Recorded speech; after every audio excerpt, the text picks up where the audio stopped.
the 4th, 2021.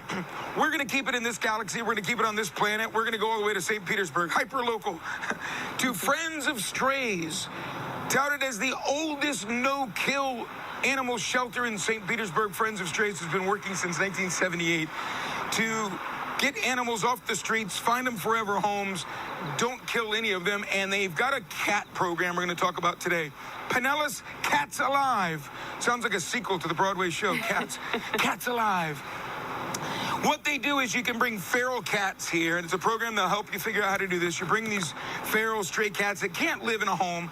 They will spay or neuter them, vaccinate them, and then they'll go release them back where they were found. It keeps the cat healthy, it keeps it from reproducing, and it keeps it alive. It spares the cat's life. So I'll tell you about this program, and we'll see what else they got going on here at Friends of Strays. Good day, Tampa Bay. Happy Tuesday to you. I'm Charley Belcher coming to you from St. Petersburg today from Friends of Strays. They've been around since 1978, credited with being the oldest no-kill shelter in St. Petersburg. They take in unwanted dogs and cats, and they do their best to find forever homes with them. And we're going to focus on stray cats in this segment, feral cats, cats that really can never be a part of a home, but they're out there multiplying and running into issues. So Friends of Strays wants to get them off the street, get them spayed or neutered, get them vaccinated, and then you actually put them back out where they were found. Yes. Which, to somebody who doesn't know the details of this, it sounds like, well, wait a second, why would you put stray cats back out in the community? But really, there's no other option except you either do that or we kill them. Exactly, I mean, right? Exactly. So until we took over the program, Pinellas Cats Alive in January, these cats were being euthanized routinely at Pinellas County Animal Services. So about 2,800 cats a year were being euthanized. Wow. So we wanted to really make a change in the community and help these cats. They can thrive outside for many, many years. They're happy where they are, and more than likely, people are taking care of them. So we want to help them get back. I don't even know if I got right into it. Dara, by the way, is the CEO of Friends of Strays. Yes. Here in St. Petersburg. And yet, you know, cats are resilient, and especially these feral or these outdoor cats who have grown up outdoors. You're right. They're catching mice or squirrels or lizards or whatever, but also typically people in the neighborhood are putting out food or and things for them. So they can live, but we just don't want to multiply. Absolutely. And the only real way to stop the problem of them multiplying is to get them spayed and neutered. There's lots and lots of scientific evidence out there that if you euthanize cats, more cats will just come in and take their place. So it's like a vacuum effect. So when one cat is removed, another cat will come in, and then it just perpetuates the problem. So the only real way to get control of community cats is to spay and neuter and stop the breeding cycle. So Pinellas Cats Alive. Tell me about how the program works. So people can trap a cat, bring it into Friends of Strays. You don't have to have an appointment. Bring it in Monday through Friday. And basically, we will keep the cat overnight, spay and neuter, do tip the ear. So that's a visual representation that they've been spayed and neutered. We give them vaccinations and deworm them. And then we take them back out to the community where they were found. So if you see a stray cat with a clipped ear, that means it's a feral cat that probably cannot live with anybody, and it has been spayed or neutered or vaccinated, so you know that it's okay. Yes, absolutely. Wow. Yeah. And 2,800 cats you hope to be able to save from youth. That is the goal. So we want to. So actually, Pinellas County is in the bottom 3 in counties in Florida for euthanasia rates, and we want to elevate the county up to a more respectable level.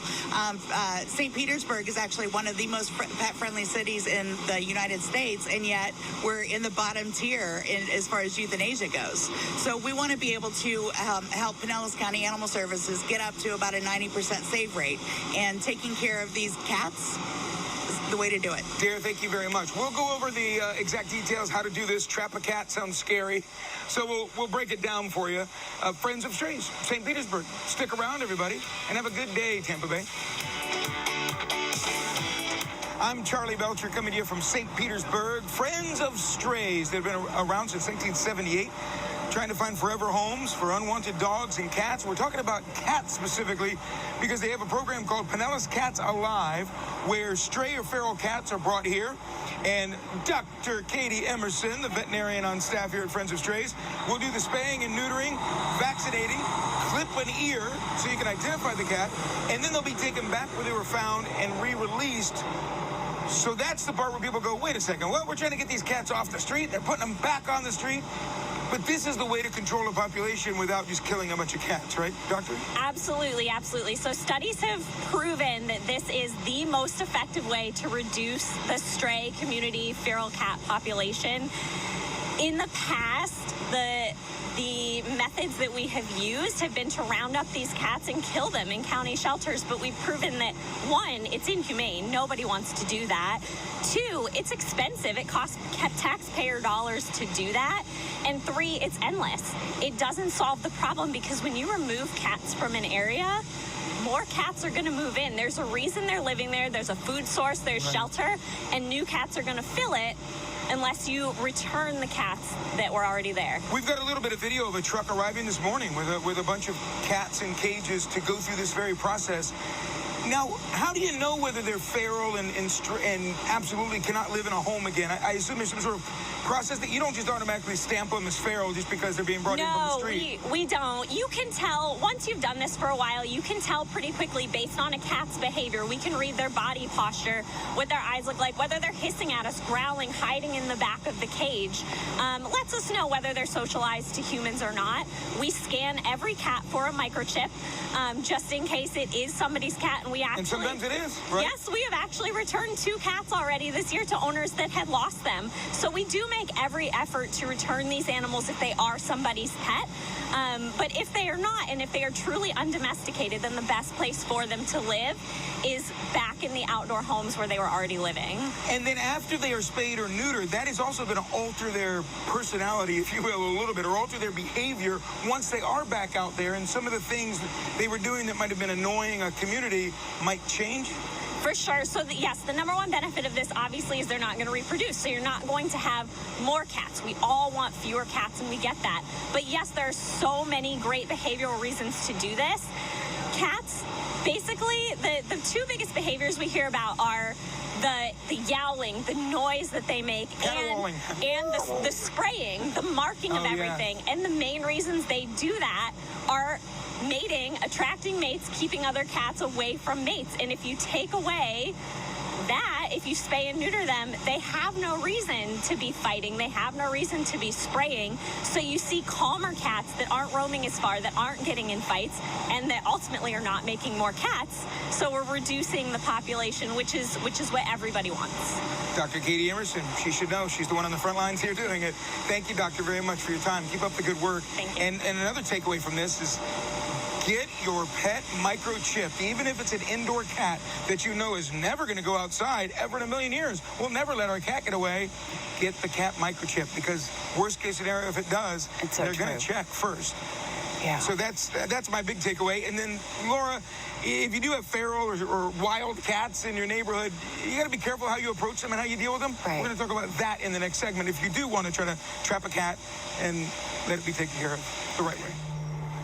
Good day, Tampa Bay. Happy Tuesday to you. Happy May the 4th to you. I'm Charley Belcher coming to you from St. Petersburg from Friends of Strays. We're here with CEO Dara, who has been talking about this program, Pinellas Cats Alive, basically trying to get feral cats off the street, get them spayed or neutered, get them vaccinated, mark them, and then you put them back into the community from which they came. Yes. So we're hoping that their behaviors are altered. They're not spraying, they're not caterwauling, they're not being as aggressive because they've been spay or neutered. Yes, absolutely. It's a great program. And that's the best way, the experts say, to control the population, better than just killing them all. Yes, I mean, if you kill them, more cats just come in and take their place, and so you never get on top of trying to reduce the population.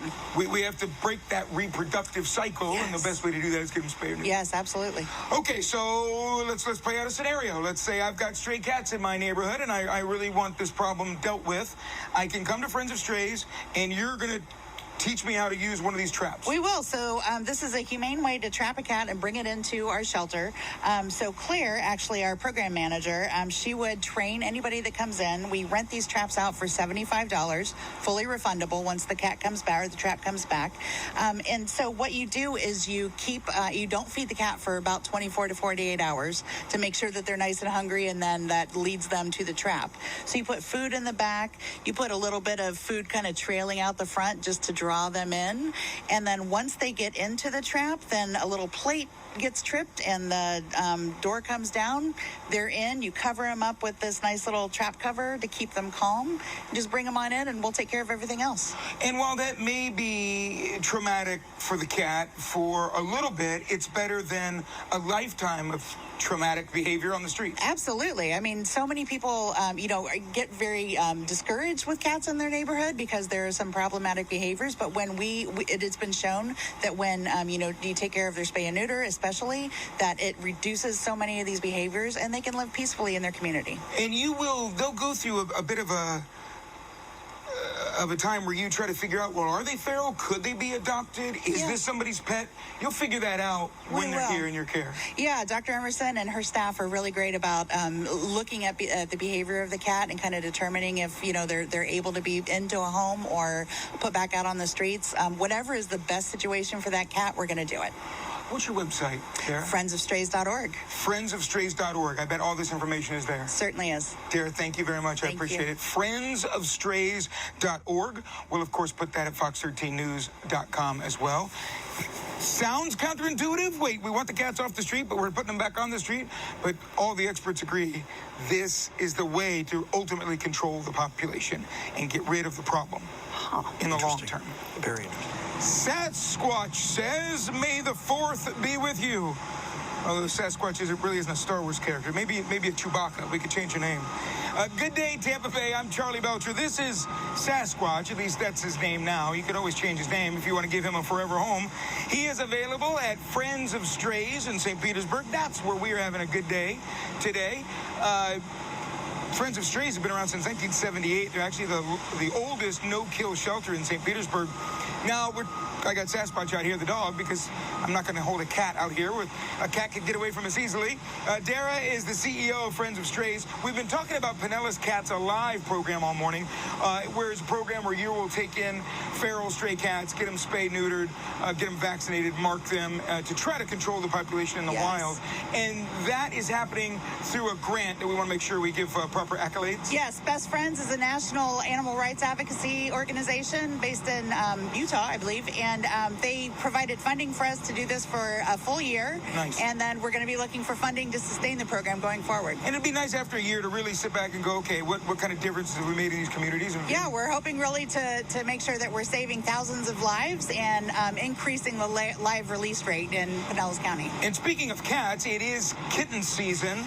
Yes. If you are looking for a new cat to add to your home and provide a nice home for a pet, you do have cats up for adoption? We always have cats, always. Yeah, but right now, yes, it's kitten season, so we're inundated with kittens right now. We've got probably 70 kittens in foster right now, and about maybe a dozen kittens here that are ready for adoption.